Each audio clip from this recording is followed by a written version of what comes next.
জামাত ইসলামী এবং তারেক জিয়ার বিরুদ্ধে রুহুল কবির রিজভী সেম অভিযোগ করেছে। অবাক হচ্ছেন? এটাই সত্য। মানে ঘটনা হচ্ছে, জামাতের বিরুদ্ধে বলতে গিয়ে এখন তারেক রহমানের বিরুদ্ধে বলতে হয়েছে। এটাই বাস্তবতা। জামাতকে গালি দিলে আপনাকে অলরেডি তো জিয়াউর রহমান, খালেদা জিয়াকে তো লাথি দেওয়া হয়েছে বিএনপির পক্ষ থেকে, এখন তারেক রহমানকেও গালি দিতে হবে। তো এই জিনিসটা কিসের প্রমাণ? Very significant. দর্শক, রুহুল কবির রিজভী বলছেন যে জামাত ইসলামী ৭১ অপরাধের পাপমোচন করতে বা অপরাধকে ঢাকতে, এটা শুধু জামাত না, ওই যুব দলের নেতাদের মাধ্যমে বলাচ্ছে। রুহুল কবির রিজভী বলেছেন যে ৭১ অপরাধের পাপমোচন করতেই ২৪কে ৭১-এর সাথে তুলনা করছে। ২৪কে দ্বিতীয় স্বাধীনতা বলছে জামাত। কেন? তারা ৭১কে ঢাকতে চায়। এটা হচ্ছে রুহুল কবির রিজভীর বক্তব্য। এখন হ্যাঁ, জামাত এটাকে দ্বিতীয় স্বাধীনতা বলেছে, বলবে। শুধু জামাত না, এনসিপি বলেছে, সবাই বলেছে, বলবে। কিন্তু এই ৭ অগাস্ট হাসিনা পালানোর ২ দিন পর তারেক রহমান নিজে বলেছেন এটা স্বাধীনতা যুদ্ধ এবং এটা দ্বিতীয় স্বাধীনতা। তারেক রহমান স্পষ্ট বলেছেন, আমি যত মানুষের সাথে কথা বলেছি সবাই বলেছে এটা দ্বিতীয় স্বাধীনতা, অতএব এটা দ্বিতীয় স্বাধীনতা, আমরা স্বাধীন হয়েছি। তারেক রহমান নিজে বলেছেন।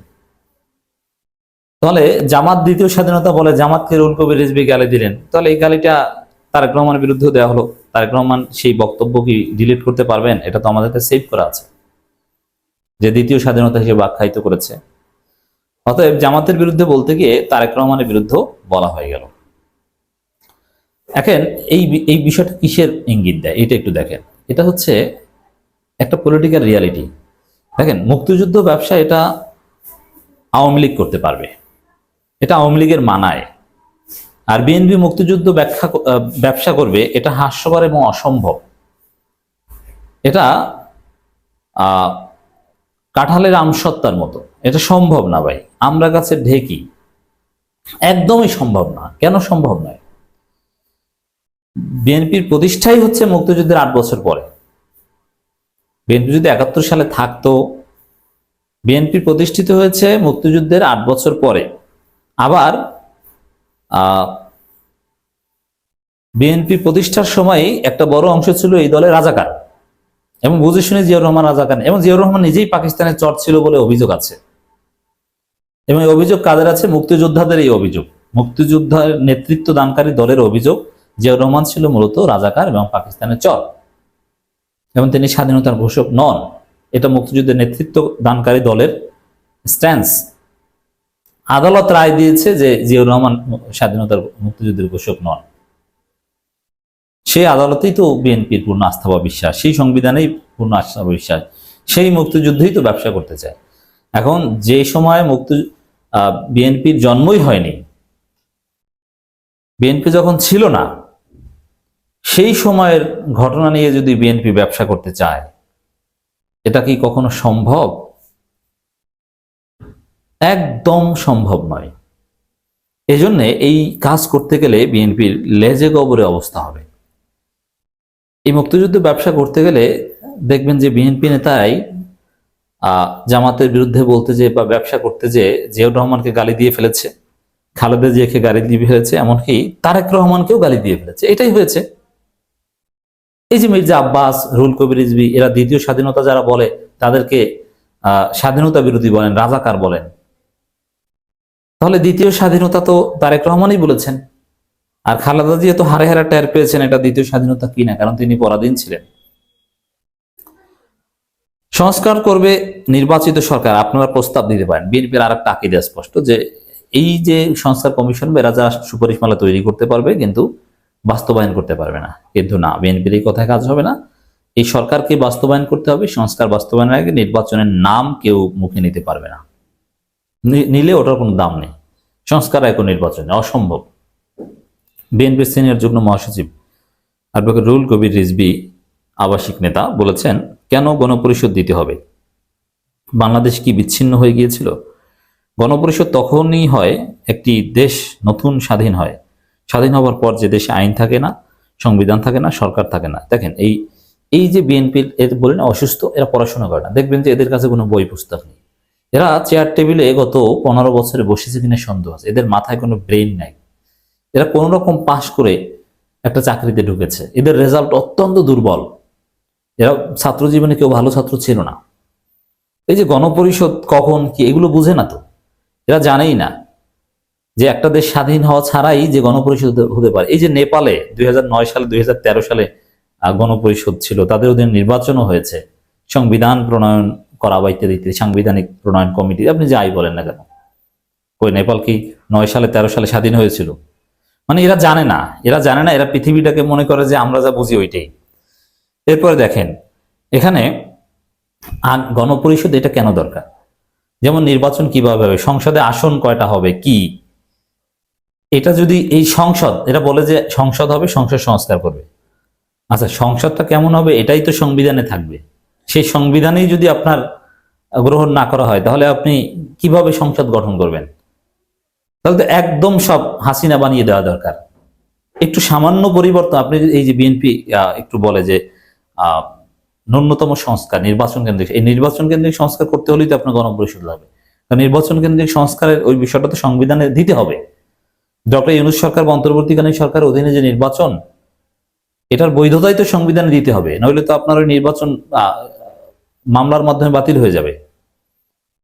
তাহলে এটা বৈধতা দিতে হলে তো সংবিধান এটা ইনকর্পোরেট করতে পারে, এই জন্যই তো গণপরিষদ লাগবে। মানে এদের পলিটিক্যাল সায়েন্সের কোনো মেধা আছে, কোনো জ্ঞান আছে? এই রুহুল কবির রিজভীদের নেই, কোনো জ্ঞান নেই। তখন সেখানে একটি পরিষদ, মানে এরা গণপরিষদ শিখায় আমাদেরকে। ওরে রুহুল কবির রিজভী ভাই, আপনার 14 গোষ্ঠীকে আমরা পড়াতে পারি পলিটিক্যাল সায়েন্স, আপনার কোনো এলেমেই নেই, আপনি জানেন না, পৃথিবীর খবরই রাখেন না। স্বাধীন হওয়া ছাড়া এই যে ফ্রান্স কয়বার স্বাধীন হয়েছে আপনি জানেন?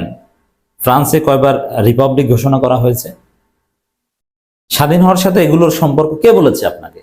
আওয়ামী লীগ শিখিয়েছে আপনাকে, এটা আওয়ামী পলিটিক্যাল সায়েন্স। কিন্তু আমরা তো এদেশ পেয়েছি 1971 সালে 9 মাস যুদ্ধ করে। আপনি কিসের কোন দলের যুদ্ধ করেছেন? আপনি ছিলেন কোথায়? এখানে গণপরিষদের কথা, গণপরিষদ কেন এটাই বোঝে না। এ বলে যে যুদ্ধের সাথে গণপরিষদের সম্পর্ক, পাগল কোথাকার। কারা বলতে চাচ্ছে? মূলত একটি রাজনৈতিক দল যারা 1971 সালে রাজনৈতিক ভাবে অপরাধ করেছে, সেই 71-এর স্মৃতি, 1971-এর বড় অর্জনকে দ্বিতীয় স্বাধীনতা ও গণপরিষদের নামে মানুষের মন থেকে ভুলিয়ে দিতে চান তারা। দেখেন, গণপরিষদ নির্বাচনের কথা জামাত আনুষ্ঠানিকভাবে বলেনি, এটা বলেছে এনসিপি। তাহলে এনসিপিকেও এখন স্বাধীনতা বিরোধী ট্যাগ দিচ্ছে বিএনপি। আর দ্বিতীয় স্বাধীনতার কথা তারেক রহমান নিজে বলেছেন। তাহলে গালিটা তারেক রহমানকে দেওয়া হলো। এভাবে একটা লেজে গবরে অবস্থায় বিএনপি বলেছে। রুহুল কবির রিজভী বলেন, 71-এ যাদের ভূমিকা বিতর্কিত ছিল, যারা 71-এ অপরাধমূলক ভূমিকা পালন করেছে, তারা না হয় তাদের ভূমিকা মানুষের মন থেকে ভুলিয়ে দেওয়ার জন্য দ্বিতীয় স্বাধীনতা সহ নানান কথা বলছে। কিন্তু যারা বৈষম্যবিরোধী ছাত্রনেতা ছিলেন, নতুন নতুন রাজনৈতিক দল করছেন, তারা এইসব কথা বলে। তবে আমাদের বড় প্রশ্ন জাগে, আপনারা কার কথা এসব বলছেন? মানে এখন ওই ছাত্রদেরকে একটু, বাবা তোমাদেরকেও রাজাকার বলবে মানুষ, এগুলো বললো না, কার কথা বলছে? মানে তোমরা এখন জামাতের কথায় চলছো, এটা বোঝানোর চেষ্টা করছি। আপনাদের এসব কথা বলা ঠিক না। আরে রিজভী ভাই, আপনি যাই বলেন কোনো কাজ হবে না। আপনার কান্নাকাটিতে ভারতের কথায় বাংলাদেশ চলবে না। আপনি বলছেন ভারতের কথায়, আপনাকে ভারত ম্যানেজ করেছে, এই জন্য ভারতীয় সংবিধান রক্ষায় আপনি উঠে পড়ে লেগেছেন।